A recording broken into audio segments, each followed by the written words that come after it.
નમસ્કાર મિત્રો, દેશ અને દુનિયાના સુપરફાસ્ટ સમાચારમાં તમારું સ્વાગત છે। સૌથી મોટા સમાચાર સામે આવી રહ્યા છે।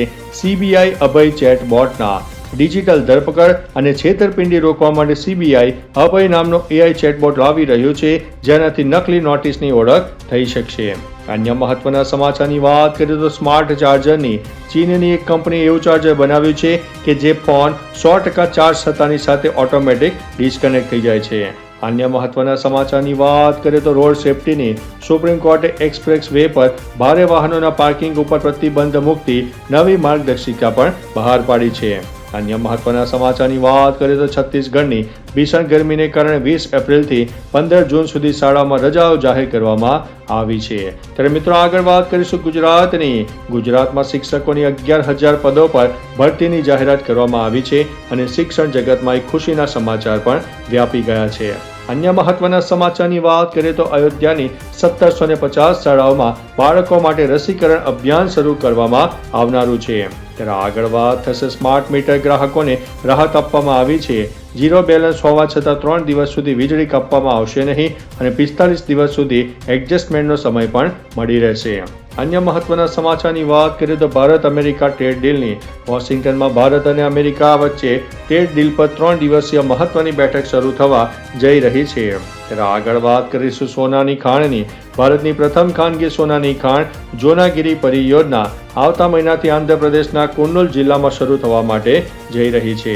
ત્યારે મિત્રો આગળ વાત કરીશું અમેરિકા ઈરાન તણાવની। ડોનાલ્ડ ટ્રમ્પે ઈરાનને છેલ્લી ચેતવણી આપી છે કે જો તેઓ સમજૂતીની શરતો નહીં માને તો ઈરાનના પાવર પ્લાન્ટ્સ અને પુલોને નષ્ટ કરી દેવામાં આવશે। ત્યારે આગળ વાત થશે ભારત રશિયા રક્ષા કરારની। ભારત અને રશિયા વચ્ચે એક મહત્વપૂર્ણ સમજૂતી થઈ છે, જેના હેઠળ બંને દેશો એકબીજાની જમીન પર 3,000 સૈનિકો, 5 યુદ્ધ જહાજો અને 10 સૈન્ય વિમાનો તૈનાત કરી શકે છે। અન્ય મહત્વના સમાચારની વાત કરીએ તો અમેરિકા અને ઈરાનની। ઈરાને અમેરિકાને ધમકી આપી છે કે જો તેમના બંદરોથી નાકાબંધી ચાલુ રહેશે તો તેઓ હોર્મુઝની સમુદ્રધુની ફરીથી બંધ કરી દેશે। અન્ય મહત્વના સમાચારની વાત કરીએ તો ઉત્તર કોરિયાએ ફરીથી બેલેસ્ટિક મિસાઇલોનું પરીક્ષણ કર્યું છે, જે 140 કિલોમીટર દૂર સમુદ્રમાં પડી શકે છે। અન્ય મહત્વના સમાચારની વાત કરીએ તો મુઝફ્ફરપુર છેડતી કેસની। માતા પુત્રી સાથે છેડતીના કેસમાં પૂર્વ મંત્રી રુધિર બાલિયાનના પુત્ર સહિત 2 લોકોની ધરપકડ કરવામાં આવી છે। અન્ય મહત્વના સમાચારની વાત કરીએ તો રાહુલ ગાંધી પર એફઆઈઆર। હાઈકોર્ટના જજે રાહુલ ગાંધી પર નોટિસ વગર કેસ નોંધવાના આદેશને બદલી નાખ્યો છે। અન્ય મહત્વના સમાચારની વાત કરીએ તો ઉજ્જૈનમાં સંન્યાસ। હર્ષ આર્યએ સંન્યાસ લીધો છે અને હવે તેઓ સ્વામી હર્ષાનંદ ગિરી તરીકે ઓળખાશે। અન્ય મહત્વના સમાચારની વાત કરીએ તો સપાના ઝંડા મુદ્દે વિવાદ। સપાનો ઝંડો સળગાવ્યા બાદ અપર્ણા યાદવ પર અરવિંદસિંહ ગોપ ગુસ્સે થયા અને કહ્યું કે આ મુલાયમસિંહ અને અખિલેશ યાદવના વારસાનું પ્રતીક છે। અન્ય મહત્વના સમાચારની વાત કરીએ તો નોઈડા હિંસાની। 1 લાખના ઇનામી આરોપી આદિત્ય આનંદને તમિલનાડુથી નોઈડા લાવવામાં આવ્યો છે। ત્યારે આગળ વાત કરીશું રાજસ્થાન અકસ્માતની।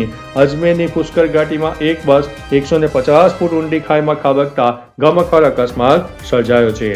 ત્યારે આગળ વાત કરીશું દક્ષિણ કોરિયાના રાષ્ટ્રપતિની ભારત મુલાકાત। દક્ષિણ કોરિયાના રાષ્ટ્રપતિ ભારત આવવા રવાના થયા છે, જ્યાં તેઓ પીએમ મોદી સાથે ઉર્જા સંકટ ઉપર ચર્ચા કરશે। અન્ય મહત્વના સમાચારની વાત કરીએ તો ભારતીય જહાજો પર હુમલો। હોર્મુઝમાં 2 ભારતીય ટેન્કરો પર હુમલો થયા બાદ ઈરાની પ્રતિનિધિએ કહ્યું છે કે બધું ઠીક થઈ જશે। ત્યારે આગળ વાત કરીશું ઇઝરાયલ અને ઈરાન તણાવની। પશ્ચિમ એશિયામાં તણાવ વધી રહ્યો છે। ઈરાને દાવો કર્યો છે કે તેણે અત્યાર સુધીમાં 180 ડ્રોન તોડી પાડ્યા છે। ઈરાને સ્ટેટ ઓફ હોર્મુઝ બંધ કરવાની પણ ધમકી ઉચ્ચારી છે। અન્ય મહત્વના સમાચારની વાત કરીએ તો ઉત્તરાખંડમાં મધરેસાઓ। મુખ્યમંત્રી ધામીએ સ્પષ્ટ કર્યું છે કે મધરેસાઓમાં ઉત્તરાખંડ બોર્ડનો અભ્યાસક્રમ લાગુ કરવામાં આવશે। જે નહીં માને તે મધરેસાઓને બંધ કરી દેવામાં આવશે। અન્ય મહત્વના સમાચારની વાત કરીએ તો પરમહંસ આચાર્યને ધમકી। અયોધ્યાના પરમહંસ આચાર્યને હિન્દુ રાષ્ટ્રના મુદ્દે મૌન રહેવા માટે જાનથી મારી નાખવાની ધમકી મળી છે। અન્ય મહત્વના સમાચારની વાત કરીએ તો પશ્ચિમ બંગાળ રાજકારણની। મમતા બેનર્જીએ ભાજપ પર ગંભીર આરોપ લગાવતા કહ્યું છે કે શું ભાજપ તેમને મરાવીને બંગાળ જીતવા માંગે છે। અન્ય મહત્વના સમાચારની વાત કરીએ તો મહિલા આરક્ષણ બિલની। વડાપ્રધાન મોદીએ મહિલા આરક્ષણ બિલ મુદ્દે વિપક્ષ ઉપર નિશાન સાધતા કહ્યું છે કે વિપક્ષે મહિલાઓના અધિકારો છીનવી લીધા છે અને તેમને આ પાપની સજા મળશે. બીજી તરફ અખિલેશ યાદવે કહ્યું છે કે તેઓ બિલની વિરુદ્ધ નથી, પરંતુ ભાજપની દાનત ખોટી હતી. તો ચાલો મિત્રો, ફરીથી દેશ અને દુનિયાના સુપરફાસ્ટ સમાચાર લઈને મળતા રહીશું. ત્યાં સુધી અમને રજા આપશો. નમસ્તે.